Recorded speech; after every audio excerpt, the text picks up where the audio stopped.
Eventos Finais, capítulo 20. A herança dos santos. Uma dádiva do Senhor. Cristo, só Cristo e sua justiça obterão para nós um passaporte ao céu. O coração orgulhoso esforça-se por alcançar a salvação, mas tanto nosso título ao céu como nossa idoneidade para ele encontram-se na justiça de Cristo. Para fazermos parte da família celestial, Cristo tornou-se membro da família humana. Melhor do que um título para o mais nobre palácio da terra é o título para as mansões que nosso Senhor foi preparar. E melhor que todas as palavras de louvor terreno serão as do Salvador aos servos fiéis. Vinde benditos de meu Pai. Possuí por herança o reino que vos está preparado desde a fundação do mundo. Por que devemos pensar no mundo futuro? Jesus tem exposto o céu e apresenta sua glória ao nosso olhar para que a eternidade não seja omitida de nossas cogitações. Tendo em vista as realidades eternas, cultivaremos habitualmente pensamentos da presença de Deus. Isto será um escudo contra a incursão do inimigo, dará força e certeza, e elevará a alma acima do temor. Respirando a atmosfera celeste, não absorveremos o ar viciado do mundo. Jesus vem apresentar as vantagens e bela imagem do celestial, para que as atrações do céu se tornem familiares aos pensamentos, e o salão da memória seja guarnecido de quadros de beleza celeste e eterna. O grande mestre dá ao homem uma visão do mundo futuro, trá-lo com seus atraentes bens ao alcance da vista.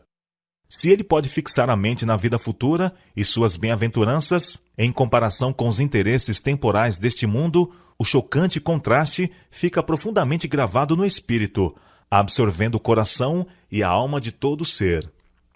Os motivos do cristão.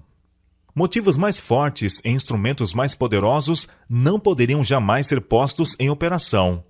As sobreexcelentes recompensas de fazer o bem, o gozo do céu, a sociedade dos anjos, a comunhão e o amor de Deus e seu Filho, o enobrecimento e dilatação de todas as nossas faculdades através dos séculos da eternidade, acaso não são estes poderosos incentivos e encorajamentos para nos impelir a consagrar ao nosso Criador e Redentor os mais amantes serviços do coração? Se pudermos encontrar-nos com Jesus em paz e ser salvos, salvos para sempre, seremos os seres mais felizes. Oh, estar finalmente no lar em que os ímpios deixam de perturbar e os cansados estão em paz. Gosto de ver tudo que é belo na natureza. Penso que estaria plenamente satisfeita com a terra, cercada das boas coisas de Deus, se ela não estivesse desfigurada pela maldição do pecado. Mas teremos novos céus e nova terra. João viu isso em santa visão e disse: Então ouvi grande voz vinda do trono dizendo: Eis o tabernáculo de Deus com os homens. Deus habitará com eles. Eles serão povos de Deus, e Deus mesmo estará com eles. Apocalipse capítulo 21, verso 3. Oh, bendita esperança, gloriosa perspectiva! Um lugar real e tangível. Que fonte de alegria para os discípulos foi saber que tinham tal amigo no céu para interceder em seu favor. Por meio da visível ascensão de Cristo, foram alterados todos os seus conceitos e expectativas do céu. Anteriormente, seus pensamentos se haviam demorado nele como uma região de espaço ilimitado, habitada por espíritos sem substância.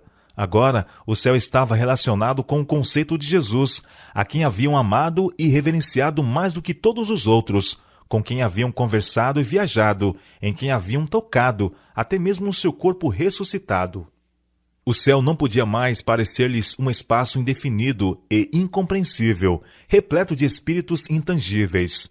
Consideravam-no agora como seu futuro lar, em que seu amoroso Redentor estava preparando mansões para eles.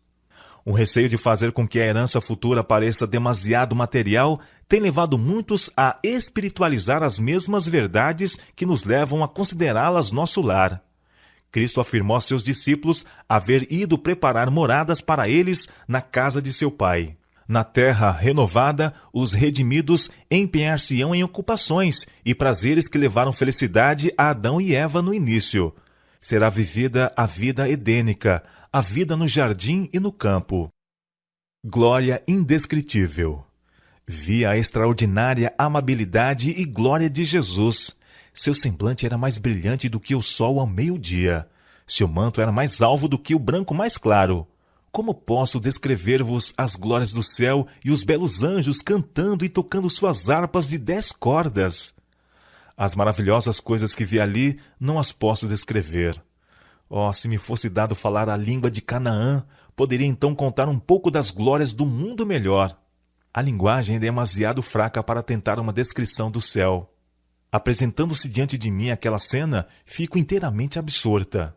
Enlevada pelo insuperável esplendor e excelente glória, deponho a pena e exclamo: oh, que amor maravilhoso! A linguagem mais exaltada não consegue descrever a glória do céu ou as profundidades incomparáveis do amor de um Salvador. A linguagem humana não é adequada para descrever a recompensa dos justos. Será conhecida apenas dos que a contemplarem. Nenhum espírito finito pode compreender a glória do paraíso de Deus. Se pudesse ter mesmo que uma só visão da cidade celestial, nunca mais desejaríamos morar outra vez na terra. Cursos de água, colinas e árvores. Ali vimos a árvore da vida e o trono de Deus. Do trono provinha um rio puro de água, e de cada lado do rio estava a árvore da vida. De um lado do rio havia um tronco da árvore, e do outro lado o outro, ambos de ouro puro e transparente. A princípio pensei que via 2 árvores. Olhei outra vez e vi que elas se uniam em cima numa só árvore. Assim estava a árvore da vida em ambos os lados do rio da vida. Seus ramos curvaram-se até o lugar em que nos achávamos, e seu fruto era esplêndido, tinha um aspecto de ouro, de mistura com prata. Existem torrentes sempre a fruir, claras como cristal, e ao lado delas, árvores ondeantes projetam sua sombra sobre as veredas preparadas para os resgatados do Senhor. Ali, as extensas planícies avultam em colinas de beleza, e as montanhas de Deus erguem seus altivos píncaros.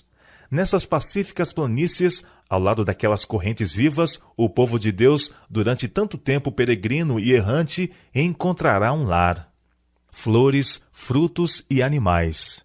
Vi outro campo, repleto de todas as espécies de flores, e quando as apanhei, exclamei: elas nunca murcharão. Em seguida vi um campo de relva alta, cujo belíssimo aspecto causava admiração. Era uma vegetação viva e tinha reflexo de prata e ouro quando magnificamente se agitava para a glória do Rei Jesus. Entramos então num campo cheio de todas as espécies de animais. O leão, o cordeiro, o leopardo, o lobo, todos juntos em perfeita união. Passamos pelo meio deles e pacificamente nos acompanharam. Dali entramos num bosque, não como os escuros bosques que aqui temos. Não, absolutamente, mas claro e por toda parte glorioso. Os ramos das árvores agitavam-se de um para outro lado, e todos exclamamos: moraremos com segurança na solidão e dormiremos nos bosques. Atravessamos os bosques, pois estávamos a caminho do Monte Sião. Estava sobre o monte um belo templo. Para embelezar o lugar, havia em redor do templo todas as espécies de árvores: o bucho, o pinheiro, o cipreste, a oliveira, a murta, a romanceira e a figueira, curvada ao peso de seus figos maduros, embelezavam aquele local. E vi uma mesa de pura prata. Tinha muitos quilômetros de comprimento, contudo nossos olhares podiam alcançá-la toda. Vi o fruto da árvore da vida, o maná, amêndoas, figos, romãs, uvas e muitas outras espécies de frutas. Pedi a Jesus que me deixasse comer do fruto. O vigor de eterna mocidade. Todos saem do túmulo com a mesma estatura que tinham quando ali entraram. Adão, que está em pé entre a multidão dos ressuscitados, é de grande altura e formas majestosas, de estatura pouco menor que o Filho de Deus. Apresenta assinalado contraste com o povo das gerações posteriores. Sob esse único ponto de vista se revela a grande degeneração da raça. Todos, porém, surgem com a louçania e vigor de eterna mocidade. Restabelecidos a árvore da vida no Éden há tanto tempo perdido, os remidos crescerão até a estatura completa da raça em sua glória primitiva. Se Adão, ao ser criado, não houvesse sido dotado de 20 vezes maior força vital do que os homens possuem agora, a humanidade, com seus presentes métodos de vida, que constituem uma violação da lei natural, já estaria extinta. Ninguém necessitará ou desejará repouso. Não haverá cansaço em fazer a vontade de Deus e oferecer louvores a seu nome. Sempre sentiremos a frescura da manhã e sempre estaremos longe de seu termo. A aquisição de conhecimento não cansará o espírito, nem esgotará as energias. O céu é todo saúde. Felicidade assegurada. Jesus ergueu o véu da vida futura. Na ressurreição disse ele: nem casam, nem são dados em casamento, mas serão como os anjos de Deus no céu. Homens há hoje em dia que exprimem sua crença em que haverá casamentos e nascimentos na nova terra. Aqueles, porém, que acreditam nas Escrituras não podem aceitar tais doutrinas. A doutrina de que nasçam crianças na nova terra não é parte da firme palavra da profecia. É presunção condescender com as suposições e teorias quanto a temas que Deus não nos deu a conhecer em sua palavra. Não necessitamos entrar em especulação relativamente ao nosso estado futuro.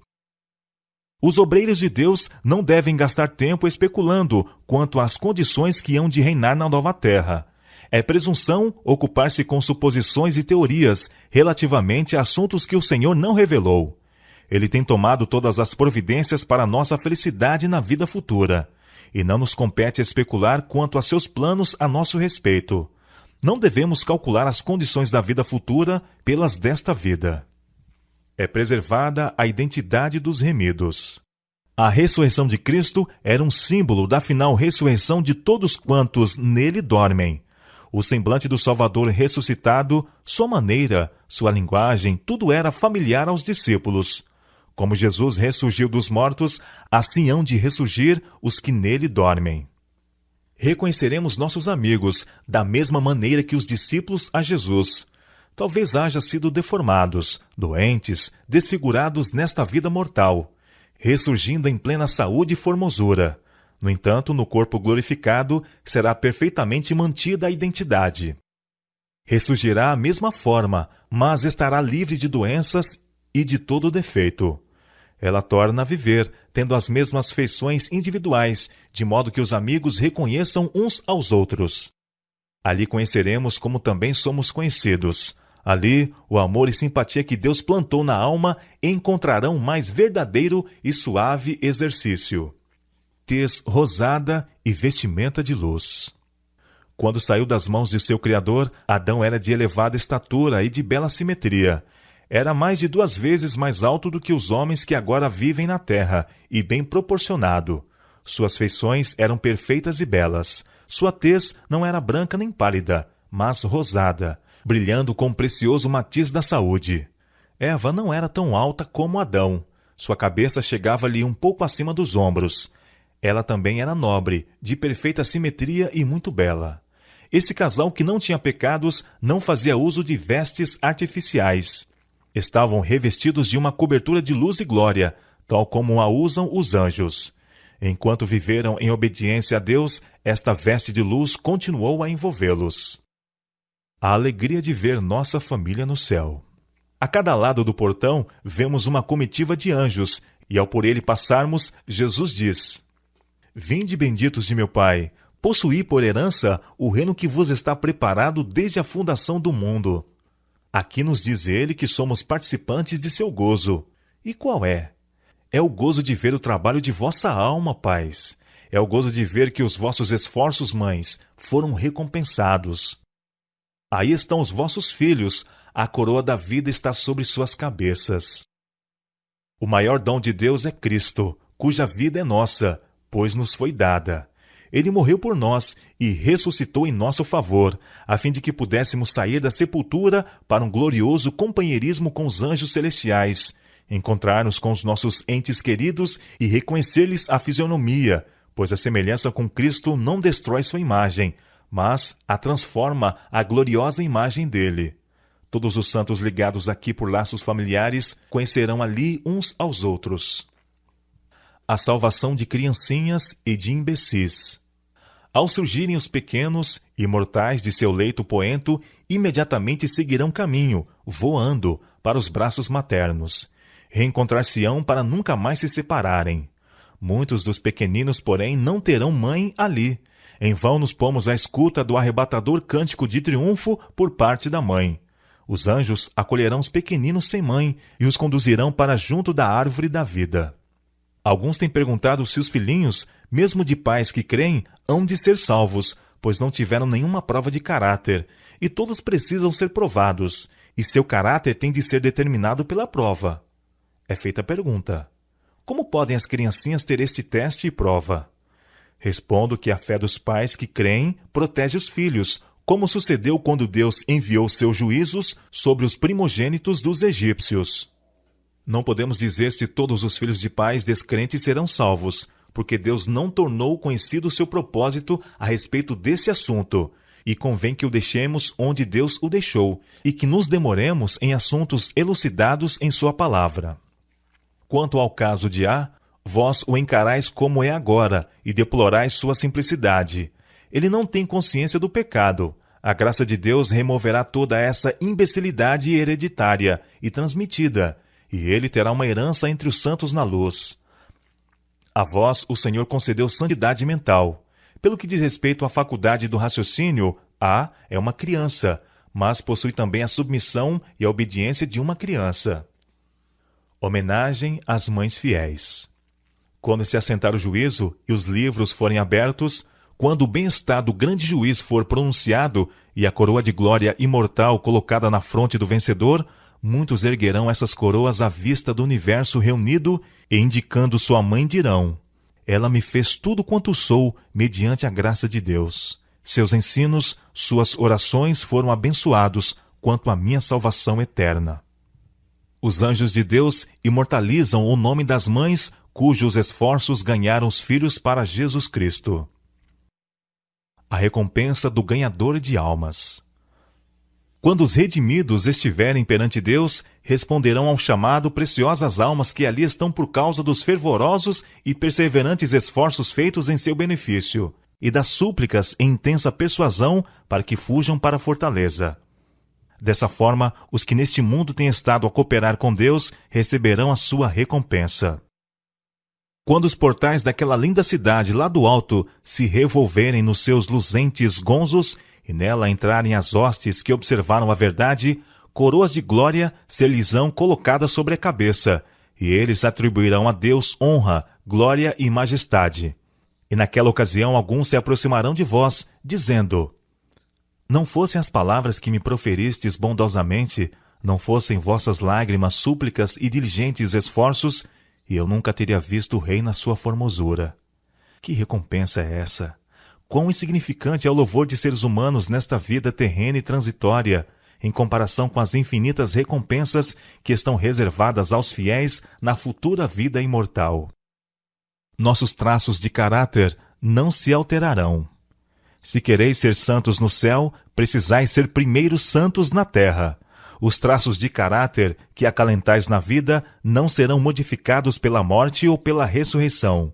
Saireis da sepultura com a mesma disposição que manifestastes em vosso lar e na sociedade. Jesus não altera o caráter em sua vinda. A obra de transformação tem de ser efetuada agora. Nossa vida diária está determinando o nosso destino. Precisamos arrepender-nos dos defeitos de caráter, vencê-los pela graça de Cristo e formar um caráter simétrico nesse período de prova, a fim de que sejamos habilitados para as mansões lá do alto. A calma e afetuosa atmosfera do céu. A paz e a harmonia das cortes celestiais não serão perturbadas pela presença de alguém que seja rude ou indelicado. No céu tudo é nobre e elevado. Todos buscam o bem e a felicidade dos outros. Ninguém se importa e preocupa consigo mesmo. A principal alegria de todos os seres santos é ver a alegria e a felicidade dos que se encontram em seu redor.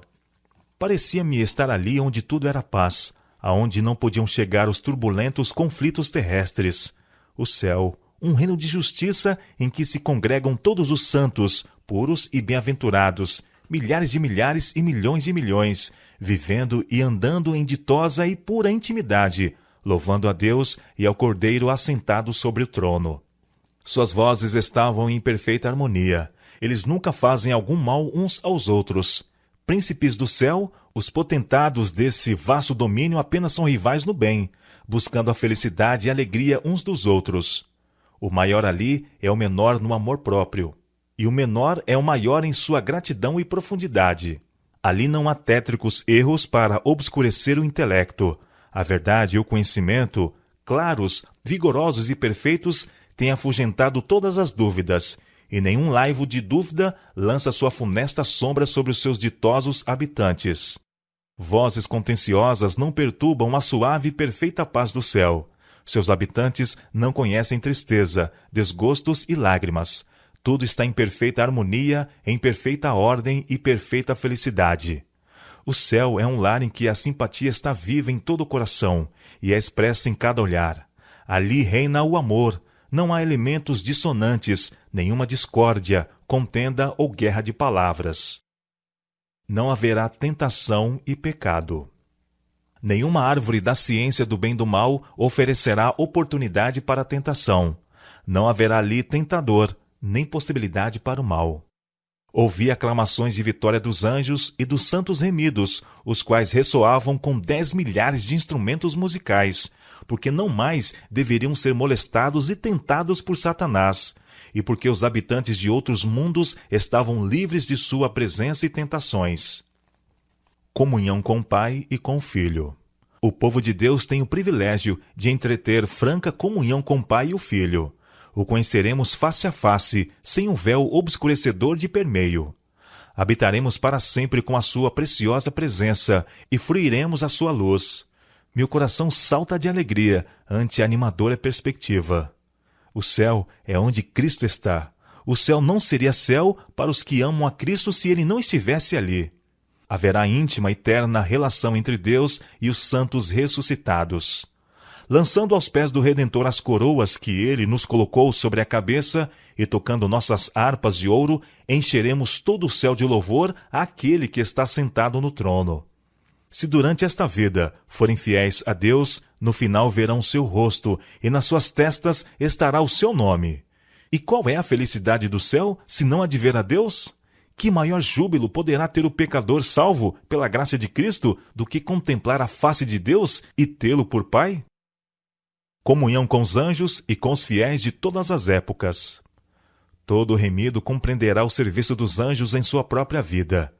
Que maravilha será entreter conversa com um anjo que foi a sua guarda desde os seus primeiros momentos, que lhe vigiou os passos e cobriu a cabeça no dia de perigo, que com ele esteve no vale da sombra da morte, que assinalou o seu lugar de repouso, que foi o primeiro a saudá-lo na manhã da ressurreição e dele aprender a história da interposição divina na vida individual e da cooperação celeste em toda a obra em prol da humanidade. De que perigos visíveis e invisíveis temos sido protegidos mediante a intervenção de anjos, jamais saberemos, até que à luz da eternidade as providências de Deus nos sejam reveladas. O amor e simpatias que o próprio Deus plantou na alma encontrarão ali o mais verdadeiro suave exercício.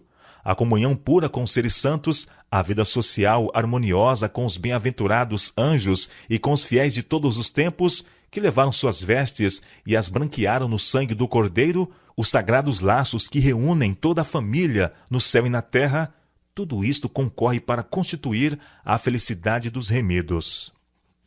Dando testemunho a seres não caídos. O Filho do Homem não veio para ser servido, mas para servir. A obra de Cristo neste mundo é sua obra nos céus, e a nossa recompensa por trabalhar com ele neste mundo será o maior poder e mais amplo privilégio de com ele trabalhar no mundo vindouro. Vós sois as minhas testemunhas, diz Deus. Eu sou Deus. Isso também seremos na eternidade. Para que foi permitido continuar o grande conflito através dos séculos? Por que foi que se não eliminou a existência de Satanás no início de sua rebelião? Foi para que o universo se pudesse convencer da justiça de Deus a tratar com mal e para que o pecado pudesse receber condenação eterna. No plano da salvação, há sumidades e profundezas que a própria eternidade jamais poderá compreender completamente. Maravilhas para as quais os anjos desejam atentar. Apenas os remidos, dentre todos os seres criados, conheceram em sua própria experiência o conflito com o pecado. trabalharam com Cristo e, conforme os mesmos anjos não poderiam fazer, associaram-se em seus sofrimentos. Não terão eles qualquer testemunho quanto à ciência da redenção? Algo que seja de valor para os seres não caídos? Louvando a Deus com majestosa e melodiosa música. Haverá ali música e cânticos que ouvidos mortais jamais ouviram, nem o espírito humano concebeu. O cântico que os resgatados entoarão, cântico este de sua experiência, declarará a glória de Deus. Grandes e maravilhosas são as tuas obras, Senhor Deus Todo-Poderoso. Justos e verdadeiros são os teus caminhos, ó Rei dos Santos. Quem te não temerá, ó Senhor, e não magnificará o teu nome? Porque só tu és santo. Há um anjo que dirige sempre, o qual toca primeiro a harpa a fim de dar o tom. Depois todos se ajuntam na majestosa e perfeita música do céu. Ela é indescritível. É melodia celestial, divina. Não como varão de dores, mas como glorioso e triunfante rei, estará Cristo sobre o Monte das Oliveiras, enquanto as aleluias dos hebreus se misturarão com as hosanas dos gentios, e as vozes dos remidos, qual poderosa hoste, hão de avolumar-se na aclamação. Coroai-o, Senhor de todos! Perscrutando os tesouros do universo. Ali, quando for removido o véu que obscurece a nossa visão e nossos olhos contemplarem aquele mundo de beleza, de que ora apanhamos lampejos pelo microscópio, quando olharmos as glórias dos céus hoje esquadrinhadas de longe pelo telescópio, quando removida a mácula do pecado, a terra toda aparecer na beleza do Senhor nosso Deus, que campo se abrirá ao nosso estudo? Ali o estudante da ciência poderá ler os relatórios da criação, sem divisar coisa alguma que recorde a lei do mal. Poderá escutar a melodia das vozes da natureza, e não perceberá nenhuma nota de lamento ou tristezas. Todos os tesouros do universo estarão abertos ao estudo dos filhos de Deus. Com indizível deleite, unir-nos-emos na alegria e sabedoria dos seres não caídos. Participaremos dos tesouros adquiridos através dos séculos, empregados na contemplação da obra de Deus. Livres da mortalidade, alcançarão voo incansável para os mundos distantes, mundos que fremiram de tristeza ante o espetáculo da desgraça humana e ressoaram com cânticos de alegria ao ouvir as novas de uma alma resgatada. Com visão desanuviada, olham para a glória da criação, acham-se sóis, estrelas e sistemas planetários, todos na sua indicada ordem, a circular em redor do trono da divindade. Em todas as coisas, desde a mínima até a maior, está escrito o nome do Criador, e em todas se manifestam as riquezas de seu poder. Revendo a história sagrada. A hoste dos remidos irá de um mundo a outro, e grande parte de seu tempo será empregada em perscrutar os mistérios da redenção. Através dos séculos infinitos, o tema da redenção ocupará o coração, mente e língua dos remidos. Eles compreenderão as verdades que Cristo almejava abrir a seus discípulos e para cuja assimilação, porém, não tinham suficiente fé. Sempre e sempre nos serão reveladas novas visões da perfeição e glória de Cristo. Através dos séculos eternos, o fiel pai de família tirará de seu tesouro coisas novas e velhas. Então se revelará diante dele o decurso do grande conflito que teve sua origem antes que começasse o tempo e terminasse apenas quando este cessar. A história do início do pecado, da fatal falsidade em sua ação sinuosa, da verdade que, não se desviando das suas próprias linhas retas, se defrontou com o erro e o venceu, sim, tudo isto será manifesto. O véu que se interpõe entre o mundo visível e o invisível será removido e reveladas coisas maravilhosas.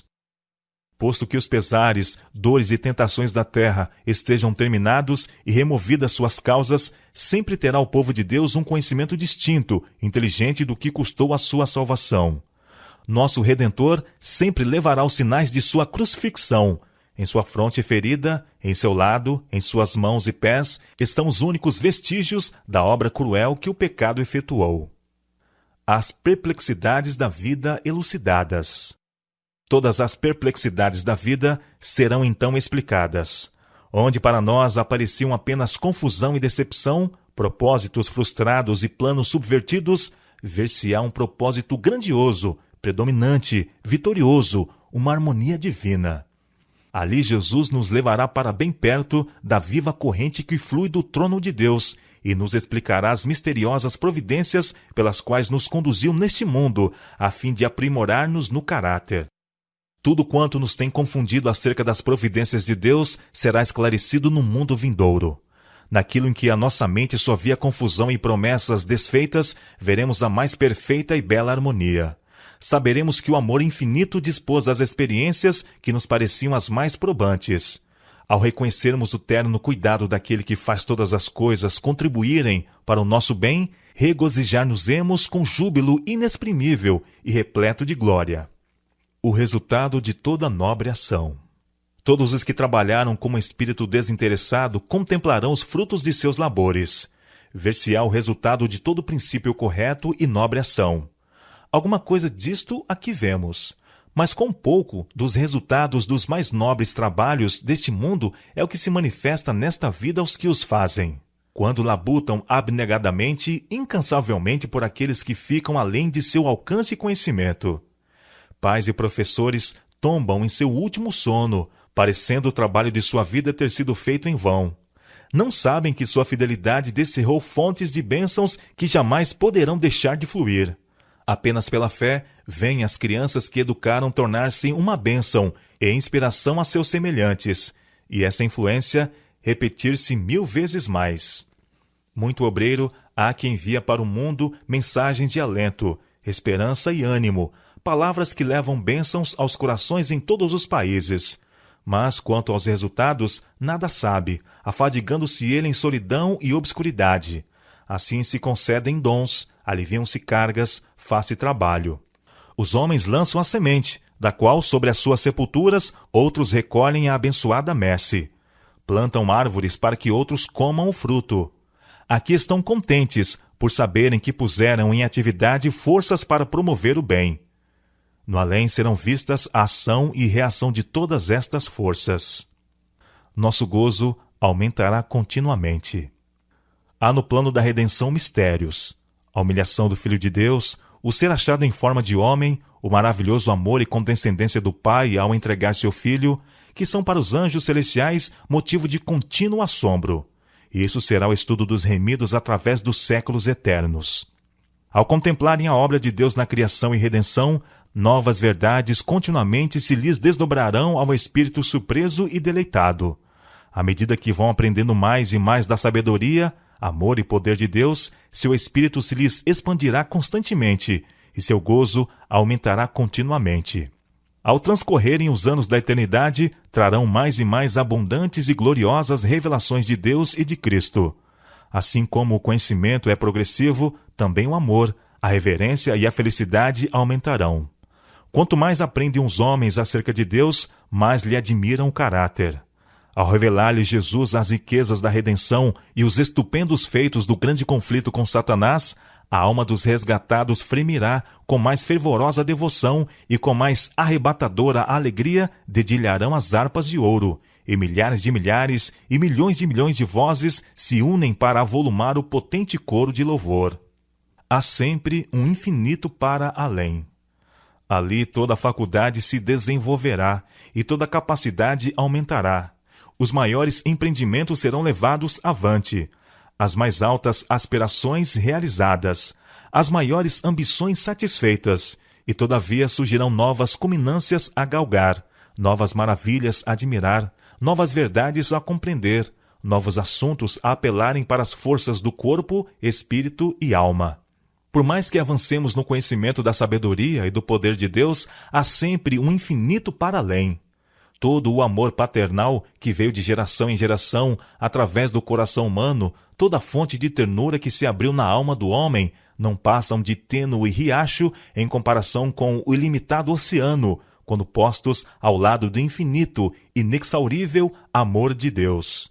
A língua não o pode exprimir, nem a pena é capaz de o descrever. Podeis meditar nele todos os dias de vossa vida. Podeis esquadrinhar diligentemente as Escrituras a fim de compreendê-lo. Podeis concitar toda a faculdade e poder a vós concedidos por Deus, no esforço de compreender o amor e a compaixão do Pai Celeste. E todavia existe um infinito para além. Podeis estudar por séculos esse amor. Não obstante, jamais podereis compreender plenamente a extensão e a largura, a profundidade e a altura do amor de Deus em dar seu Filho para morrer pelo mundo. A própria eternidade nunca o poderá bem revelar. Todo o universo declara que Deus é amor. O grande conflito terminou. Pecado e pecadores não mais existem. O universo inteiro está purificado. Uma única palpitação de harmonioso júbilo vibra por toda a vasta criação. Daquele que tudo criou, emanam vida, luz e alegria por todos os domínios do espaço infinito. Desde o minúsculo átomo até o maior dos mundos, todas as coisas, animadas e inanimadas, em sua serena beleza e perfeito gozo, declaram que Deus é amor.